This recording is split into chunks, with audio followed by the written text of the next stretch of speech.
Vamos a abrir las Biblias en el libro que estamos estudiando, que es el libro de Hechos. Ya casi terminamos. ¿Se acuerdan cuántos capítulos tiene el libro de Hechos?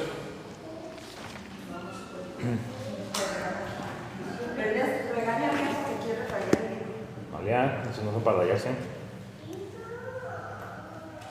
28 capítulos tiene el libro de Hechos, ¿sí? Ya vamos en el capítulo 22. Estaba haciendo memoria en la mañana y llevamos aproximadamente año y medio estudiando el libro de Hechos. ¿Se les ha hecho poquito o mucho? Poquito. Más o Si menos. no tenemos año y medio que regresamos. A ver, porque yo otra estaba viendo mensajes del hermano Moy cuando recién empezamos a venir otra vez y son de marzo del 2025. Un año. ¿A poco? ¿Año y medio? Sí, por eso yo eché cuentas y dije, eso es como año y medio más o menos lo que llevamos. Sí, luego en una chancita que tengan, busquen por ahí entre sus mensajes o cosas así que tengan que nos ayuden a medir fechas y van a ver que sí es aproximadamente año y medio que llevamos ya estudiando el libro de Hechos, ¿sí? Bien rápido que se pasa el tiempo. Y bueno, ya estamos por terminar el libro. Por eso quise enfocarme ahora sí. Yo creo que estos domingos que siguen, hasta que acabemos el libro de Hechos, nos vamos a enfocar de lleno en este estudio para terminarlo satisfactoriamente. Podremos decir con orgullo a las demás personas con las que platiquemos: ya leí el libro de Hechos, ¿sí? Ya lo estudié, ya lo analicé, ya lo estuve meditando y ya lo leí, ¿verdad? Ya podemos decir con toda confianza que leímos de principio a fin el libro de Hechos. Un libro escrito por, ¿se acuerdan quién escribió? Por Lucas, muy bien. Lucas no era un apóstol, Lucas era un cristiano que colaboraba con el apóstol Pablo. Parece ser que se conocieron por ahí en la ciudad de Troas, en el segundo viaje misionero.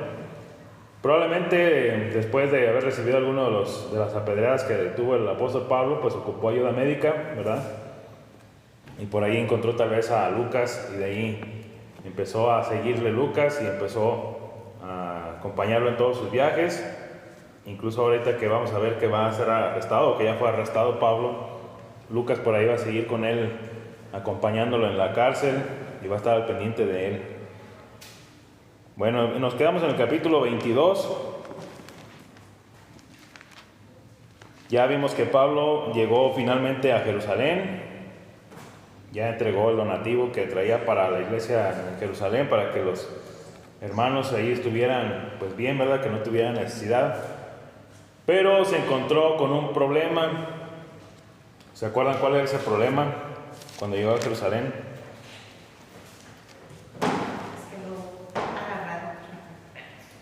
¿Por qué lo agarraron? ¿Qué se rumoraba de Pablo en Jerusalén? Pues que... Como siempre, contra toda persona, yo creo que no es para hacerle quedar en mal. Sí, para hacerlo quedar mal. ¿Ante quién? Ante los judíos. Decían que Pablo andaba por ahí en sus viajes misioneros, por allá en aquellos lugares, tierras lejanas, diciéndole a los judíos que apostataran de la ley de Moisés. ¿Se acuerdan? Que no guardaran la ley de Moisés y que la ley de Moisés no salvaba. Eso es lo que rumoraban de él, que decía a todos los judíos que no circuncidaran a sus hijos y un montón de cosas, ¿no? Es lo que decían acerca de Pablo, lo cual pues era totalmente mentira, porque Pablo, al igual que el Señor Jesucristo, nunca mandaron que no se obedeciera a la ley de Moisés. Más bien ellos con la ley de Moisés explicaban que era parte del plan de Dios para traer la salvación no solamente al pueblo judío, sino a todo el mundo, a los gentiles también, ¿verdad que sí? Correcto. Entonces le dicen los cristianos en Jerusalén, los ancianos, le dicen: bueno, mira, para que la gente vea que no es así como están diciendo, aquí están estos 4 varones que van a cumplir su voto. A lo que vemos en el contexto se referían al voto de Nazareato también, donde al final se rapaban la cabeza y llevaban el cabello a quemar en el altar de sacrificio ahí en el templo de Jerusalén. Dice: apadrínalos págale sus gastos, de lo que tienen que hacer para su sacrificio, para que los demás vean que no es cierto, que si andas ordenadamente conforme a la ley de Moisés. A lo cual vimos que Pablo, pues sí, accedió. Dijo, está bien, lo voy a hacer. Y fue al templo, empezó a hacer toda la ceremonia y todo, pero mientras estaban en la ceremonia, mientras estaban ahí en el evento en Jerusalén, se encontró con judíos que venían desde Asia Menor, los que tanto batalló allá en Éfeso, vinieron también a esta fiesta y resulta que empezaron a hacerle un alboroto, ¿verdad? Alborotaron a la gente, decían, este hombre es el que anda por allá enseñando que no se tienen que hacer las cosas como dijo Moisés, y bueno, hicieron un alboroto, arrestaron a Pablo, lo golpearon. Cuando la gente estaba en el disturbio, por ahí el tribuno manda a apaciguar todo y les arrebata a Pablo porque lo iban a matar y se lo lleva a la fortaleza. Ya después, cuando está en la fortaleza, manda a llamar ahora sí a los judíos y dice, a ver, ¿de qué lo están acusando? Y a ellos le empiezan a decir, y ya Pablo se defiende, ¿verdad? Y bueno, ahí es donde nos quedamos, donde ya Pablo se defendió, ya les predicó las cosas. Él dijo la verdad, ¿verdad? Les relató su conversión, de lo que había pasado cuando iba a Damasco, lo que escuchó, lo que vio, todo exactamente como había pasado. Pero cuando él dijo que el Señor Jesucristo lo había escogido para llevar el Evangelio a los gentiles, hasta ahí fue donde se acabó el discurso. Porque ya a los judíos no les pareció escuchar eso. Acuérdense que los judíos aborrecían a los gentiles, como les costó de trabajo aceptarlo cuando pasó lo de la casa de Cornelio, ¿se acuerdan? En el capítulo 10, que hubo una grande discusión por ahí hasta que llegaron a un acuerdo. Entonces, hasta ahí los escucharon. Y nos quedamos en el versículo 21. Hoy vamos a empezar el versículo 22, ¿sí? Hechos 22, donde dice Pablo en manos del tribuno. ¿Se acuerdan quién es un tribuno o cuál es el tribuno? Una de las... Bueno, yo siempre te decía los romanos, ¿no? Como un juez. Sí, era un cargo del Imperio Romano, específicamente del ejército, así como en el ejército hoy en día, que hay capitanes, hay tenientes, hay generales, ¿sí?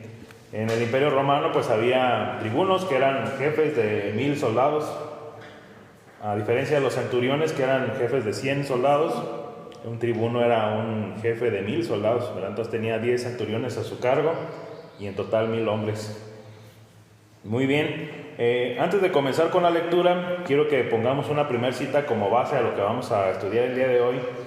Alguien que me haga favor de buscar el Evangelio de Juan, capítulo 8.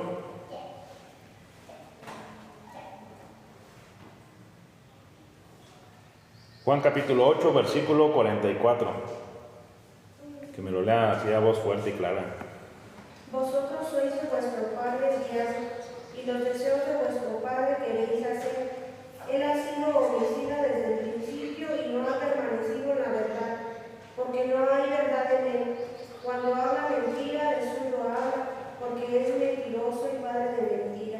Así es. Esas palabras se las dijo el Señor Jesucristo a los fariseos, ¿sí? Al Sanedrín. Hay una cosa bien importante que menciona acerca del diablo, que él desde el principio ha sido, ¿qué? Padre de mentira, pero aparte hay otro adjetivo por ahí, calificativo, con el cual se refiere a Satanás. ¿Ya lo ubicaron? ¿Cómo ha sido Satanás desde el principio?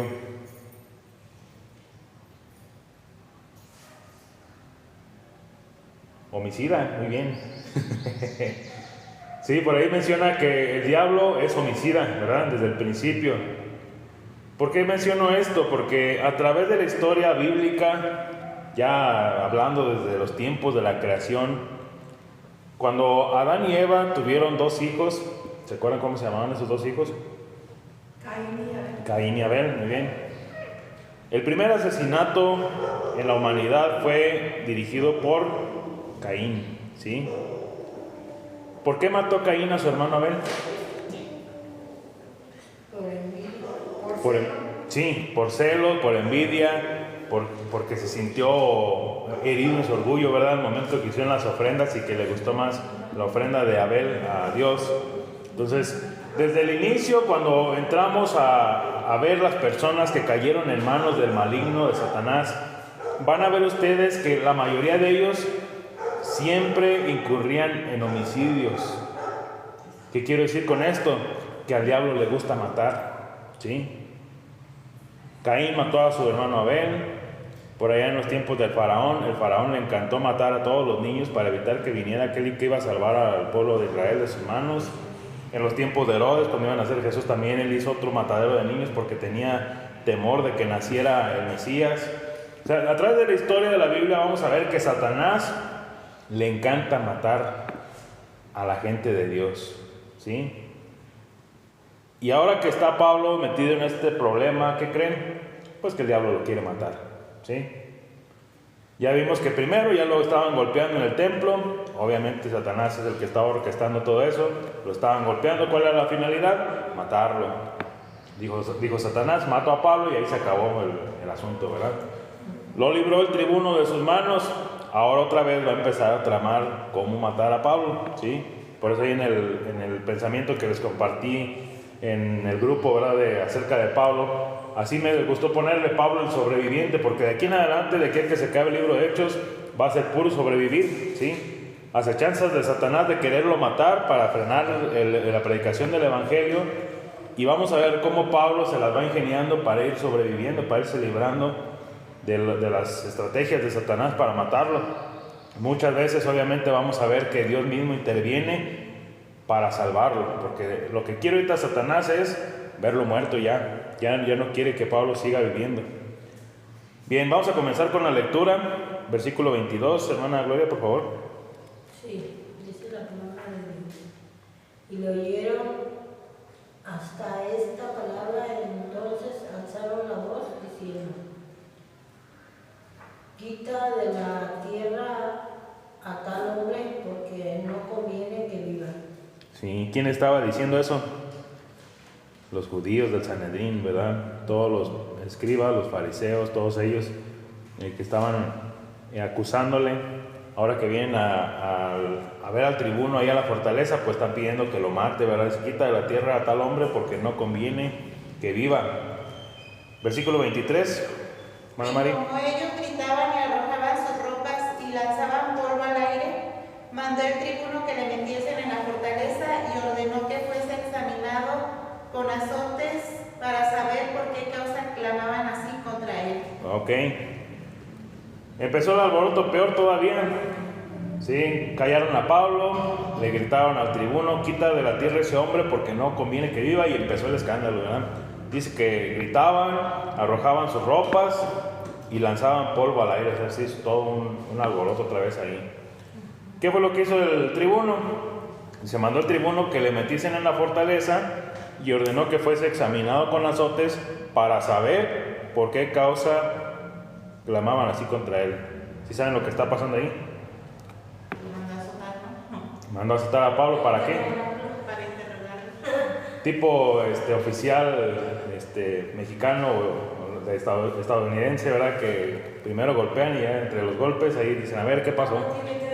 Pues sí, aunque no sea culpable al último de la tortura, pues terminan diciendo que sí lo hicieron, ¿no? Bueno, pues algo parecido hicieron con Pablo.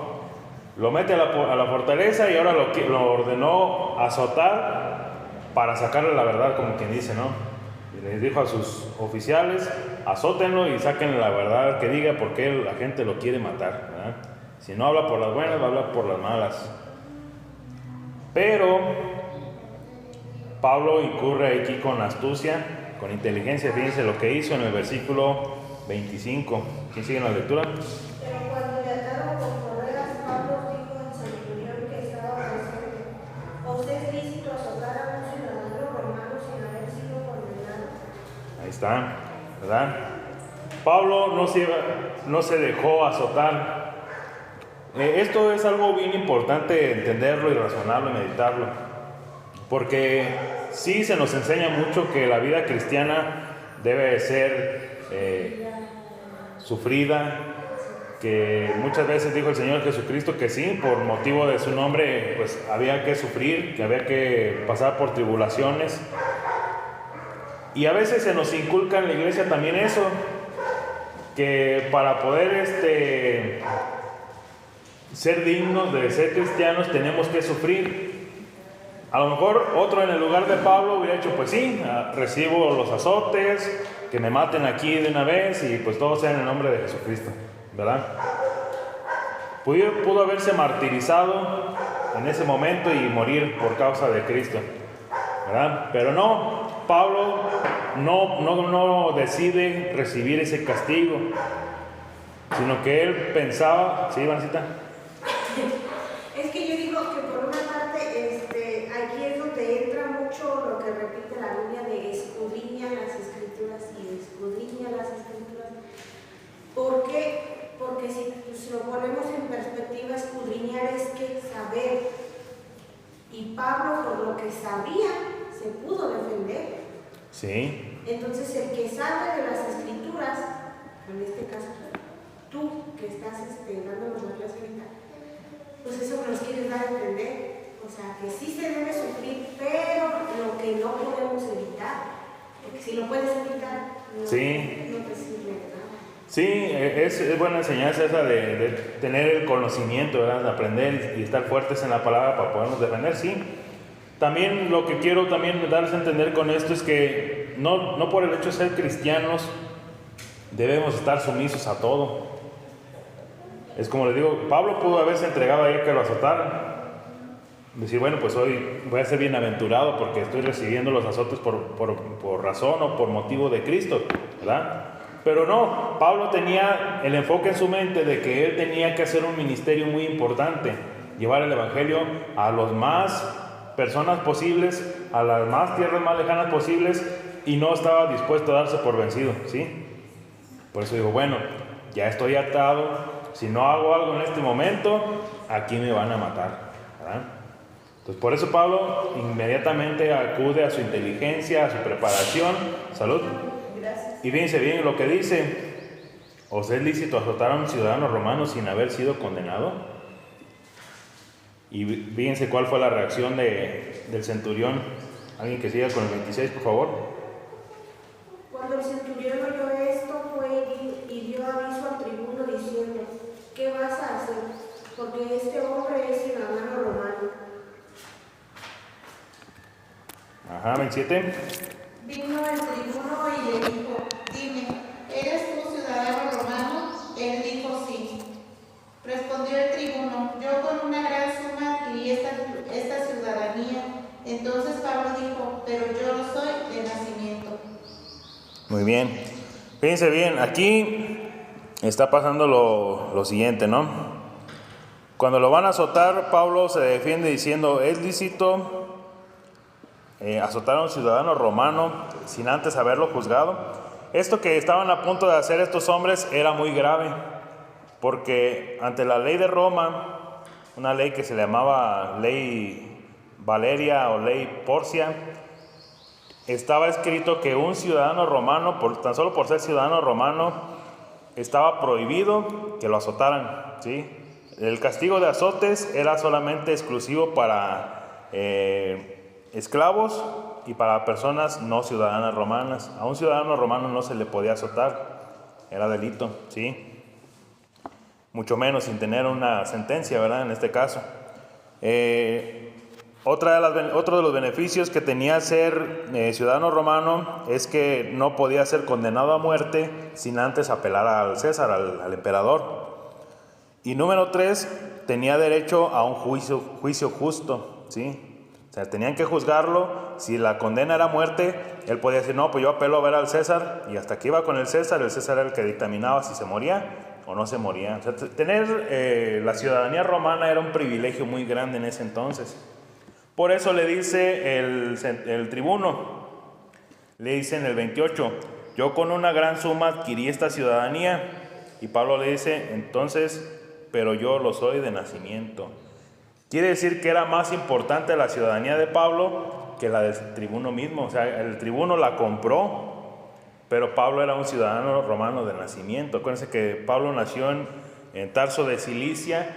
Y Cilicia era una ciudad muy importante, una provincia muy importante para Roma. Entonces tenía todo lo que tenía que tener Pablo para ser un ciudadano romano, pues al pie de la letra.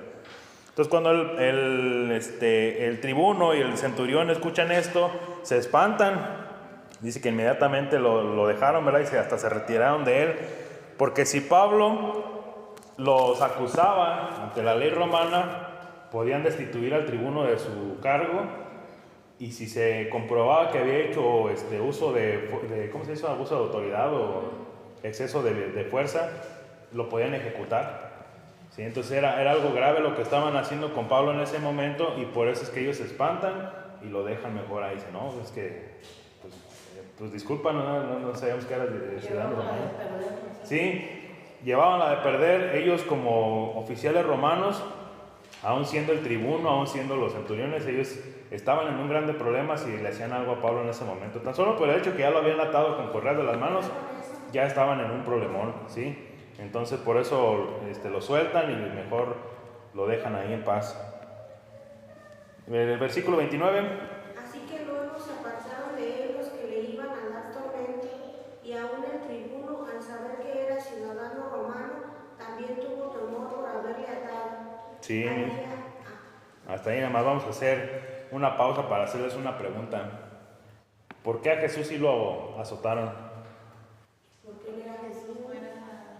Porque Jesucristo, el Señor Jesús, no era ciudadano romano, entonces a él sí tenían todo el derecho del mundo de azotarlo, y lo azotaron como quisieron y de las maneras que quisieron y el tiempo que quisieron, ¿sí? Porque él no tenía ese amparo que vemos que ahorita tenía el apóstol Pablo de ser ciudadano romano, ¿sale? Nomás para que se den una idea del privilegio que tenía Pablo al ser romano.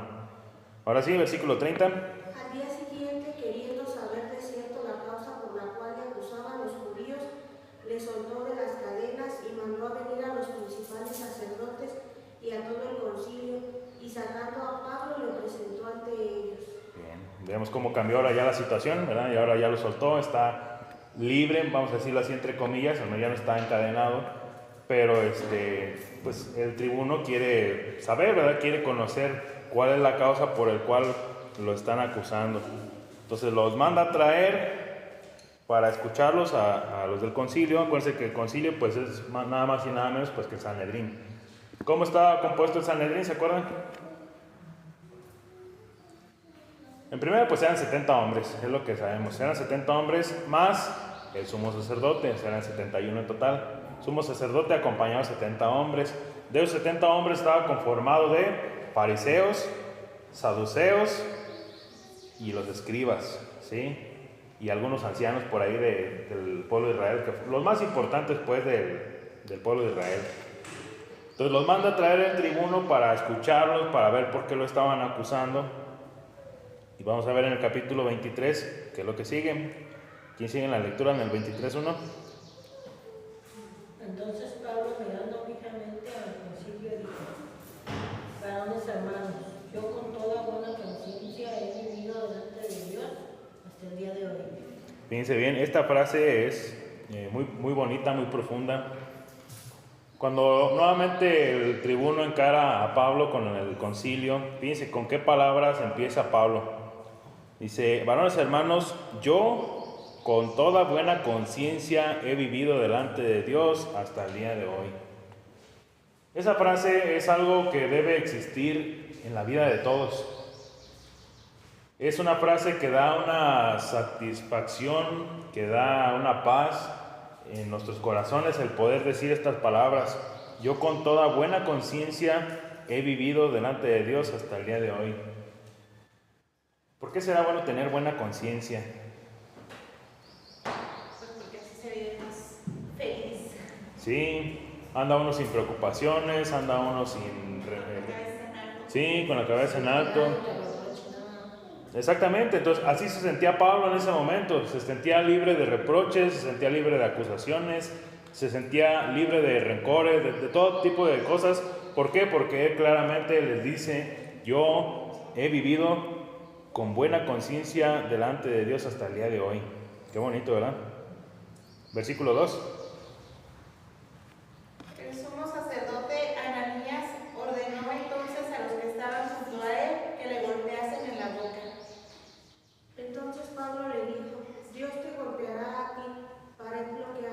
blanqueada. Así. Ujú. Pared blanqueada, ¿estás tú sentado para juzgarme conforme a la ley y quebrantando la ley me mandas golpear? Ok, fíjense bien, ahí lo que está diciendo Pablo en su respuesta, ¿verdad? Se enoja porque lo mandó a bofetear. Le dice, Dios te golpeará a ti, pared blanqueada. ¿Estás tú sentado para juzgar conforme a la ley y quebrantando la ley me mandas golpear? Alguien que lea, por favor, Levítico 19:15. El por qué Pablo le está diciendo que está siendo injusto. Dice, no harás injusticia en el juicio, ni favoreciendo al pobre, ni complaciendo al grande. Con justicia juzgarás a tu prójimo. Sí, entonces estaba siendo injusto el sumo sacerdote, ¿no? No dijo nada malo Pablo, no estaba insultando a nadie, simplemente dijo, ustedes saben que yo he vivido con buena conciencia delante de Dios hasta el día de hoy. Y eso le enojó al sumo sacerdote. Le dijo por ahí uno de los que estaban cerca, pues golpearle la boca, y ya fue que le dio un bofetadón a Pablo, y por eso Pablo le responde así. Porque él estaba diciendo que según la ley, el sumo sacerdote estaba siendo injusto. Todavía hasta este versículo él no sabe que el que le mandó a bofetear era el sumo sacerdote. Fíjense lo que dice enseguida, el versículo 4. Los que estaban presentes dijeron, al sumo sacerdote de Dios injuráis. Pablo dijo, no sabía, hermanos, que era el sumo sacerdote, pues escrito está, no maldecirás a un príncipe de tu pueblo. Bien, eso que acaban de citarle ahí, es lo que dice Éxodo 22:28, donde dice que no maldecirás a un príncipe de tu pueblo. ¿Sí? Éxodo 22:28. Pues Pablo se disculpa, ¿verdad? A pesar de la injusticia, se disculpa diciendo, no sabía, hermanos, que era el sumo sacerdote, pues escrito está, no maldecirás a un príncipe de tu pueblo. Ahí confirma nuevamente que Pablo apreciaba y guardaba la ley de Moisés, ¿sí? Y se la sabía, ¿verdad? Una, porque le dice al que le mandó a bofetear, tú estás siendo injusto, acuérdate lo que dice la ley, que no debes de ser injusto a la hora de juzgar. Y luego cuando se da cuenta que es el sumo sacerdote, dice, bueno, pues yo la regué, ¿verdad? No debo de insultar o maldecir a un príncipe de mi pueblo. Entonces se disculpa Pablo ahí en ese versículo, diciendo que no sabía que era el sumo sacerdote. Bien, continuamos con la lectura, versículo 6. Entonces Pablo, notando que una parte era de saduceos y otra de fariseos, alzó la voz en el concilio. Varones hermanos, yo soy fariseo, hijo de fariseo. Acerca de la esperanza y de la resurrección de los muertos se me juzga. Una vez más, el 7. Cuando dijo esto, se produjo disensión entre los fariseos y los saduceos, y la asamblea se dividió. ¿Por qué dice el versículo 8? Porque los saduceos dicen que no hay resurrección, ni ángel, ni espíritu, pero los fariseos afirman estas cosas. 9. Hubo un gran vocerío, y levantándose los escribas de la parte de los fariseos contendían diciendo, ningún mal hallamos en este hombre, que si un espíritu le ha hablado o un ángel, no resistamos a Dios.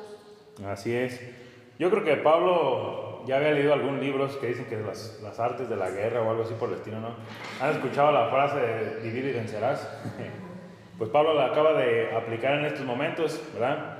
Ya cuando vio que estaba todo el Sanedrín ahí, que pues estaban todos bien unidos, digo, pues ¿por dónde empiezo, verdad? Váyase. Y dice en el versículo 6, por ahí a mitad del versículo, dice, varones hermanos, yo soy fariseo, hijo de fariseo, dice, acerca de la esperanza y de la resurrección de los muertos se me juzga, ¿verdad? Y ahí como estaban los saduceos y los fariseos, resulta que los saduceos no creían en la resurrección, ni en los ángeles, ni en esas cosas, ¿no? Y entonces empieza a dividirlos, dicen los fariseos, no, pues entonces este de nosotros, no, sí, si le habló un ángel, si tuvo una revelación, o sea, ya le empezaron a dar por su lado de que sí, cuando Jesucristo se le apareció camino a Damasco, entonces, no, entonces sí es cierto, no, sí, él no ha hecho nada malo. Y los saduceos, no, que eso no existe, que quién sé qué tantas cosas. Y ahí empezaron los saduceos y los fariseos a discutir, a hacer todo ahí un vocerío, ¿no? Entonces dice el versículo 10,